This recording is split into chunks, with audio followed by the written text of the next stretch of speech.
Top angle में तीसरी story UN में भारत की स्थायी सदस्यता से जुड़ी है। क्या भारत यूएन का परमानेंट मेंबर बन पाएगा?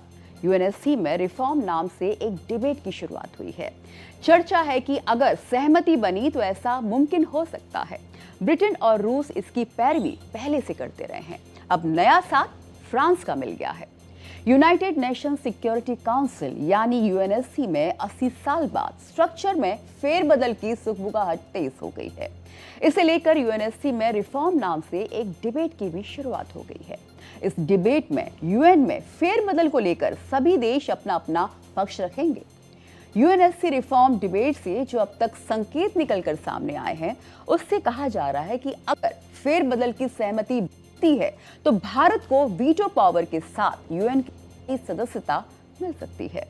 भारत को यूएन की स्थायी सदस्यता को लेकर ब्रिटेन रूस के बाद फ्रांस ने भी सपोर्ट किया है और इसकी पैरवी ब्रिटेन और रूस करता रहा है। अब फ्रांस ने इसकी घोषणा की है। फ्रांस ने कहा है कि वीटो पावर के साथ भारत को स्थायी सदस्यता मिलनी चाहिए। फ्रांस ने इसको लेकर यूएनएससी रिफॉर्म की बैठक में भी बयान दिया है कि भारत जनसंख्या के मामले में दुनिया का पहला सबसे बड़ा देश है। फ्रांस के दूत ने अपने संबोधन में कहा कि हमारा रुख साफ है। फ्रांस ने कहा कि ब्राजील, जर्मनी, भारत और जापान को भी एक एक सीट मिलनी चाहिए क्योंकि अंतर्राष्ट्रीय मंच पर इन देशों की जिम्मेदारियां हैं। यूएनएससी रिफॉर्म पर चीन ने भी अपना पक्ष रखा है। चीन की तरफ से यूएन की स्थायी दूत ने बयान दिया है। चीन ने इस बैठक में भारत का विरोध नहीं किया है। चीन ने सिर्फ जापान का विरोध किया है। चीन का कहना है कि जापान जिस तरीके से ताइवान के मुद्दे पर मुखर है, उससे यह साबित होता है कि जापान यूएन की स्थायी सदस्यता मांगने का कोई अधिकार नहीं रखता है। चीन ने जापान पर शांति भंग करने का आरोप लगाया है। चीन ने कहा कि जापान को अगर सदस्यता देने की कोशिश हुई तो वो इसका खुलकर विरोध करेंगे। यह आपके लिए जानना जरूरी है कि कैसे मिलती है यूएन की स्थायी सदस्यता। यूएन की स्थायी सदस्यता के लिए उसके चार्टर में संशोधन करना होता है। इसके लिए आर्टिकल 108 और आर्टिकल 109 का इस्तेमाल किया जाता है। यूएन की स्थायी सदस्यता अगर किसी देश को मिलनी है तो उसे दो मोर्चों पर पास होना होगा। पहला आर्टिकल 109 के तहत उसे वर्तमान के सभी स्थायी सदस्यों का समर्थन प्राप्त हो। इस वक्त यूएन के 5 स्थायी सदस्य चीन, अमेरिका, रूस, ब्रिटेन और फ्रांस हैं।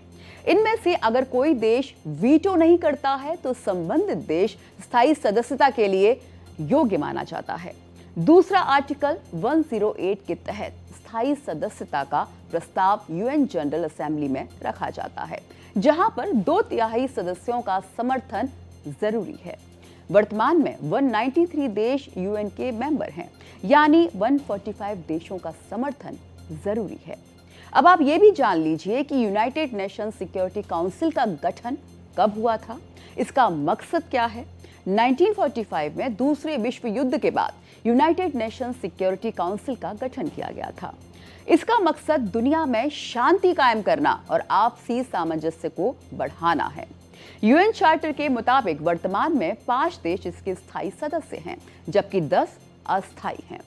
वीटो पावर के साथ भारत को मिलेगी यूएनएससी की स्थायी सदस्यता। क्या ये मुमकिन है? 80 साल बाद संयुक्त राष्ट्र संघ के स्ट्रक्चर में फेरबदल की सुगबुगाहट तेज हो गई है। इसको लेकर यूएनएससी में रिफॉर्म नाम से एक डिबेट की भी शुरुआत हुई है। इस डिबेट में संयुक्त राष्ट्र संघ में फेरबदल को लेकर सभी देश अपना अपना पक्ष रखेंगे। यूएनएससी रिफॉर्म डिबेट से जो अब तक संकेत निकलकर सामने आए हैं, उससे कहा जा रहा है कि अगर फेरबदल की सहमति बनती है तो भारत को वीटो पावर के साथ यूएन की स्थायी सदस्यता मिल सकती है। 1945 में दूसरे विश्व युद्ध के बाद संयुक्त राष्ट्र संघ का गठन किया गया था। इसका मकसद दुनिया में शांति कायम करना और आपसी सामंजस्य को बढ़ाना है। यूएन चार्टर के मुताबिक वर्तमान में 5 देश इसके स्थायी सदस्य हैं, जबकि 10 अस्थायी हैं।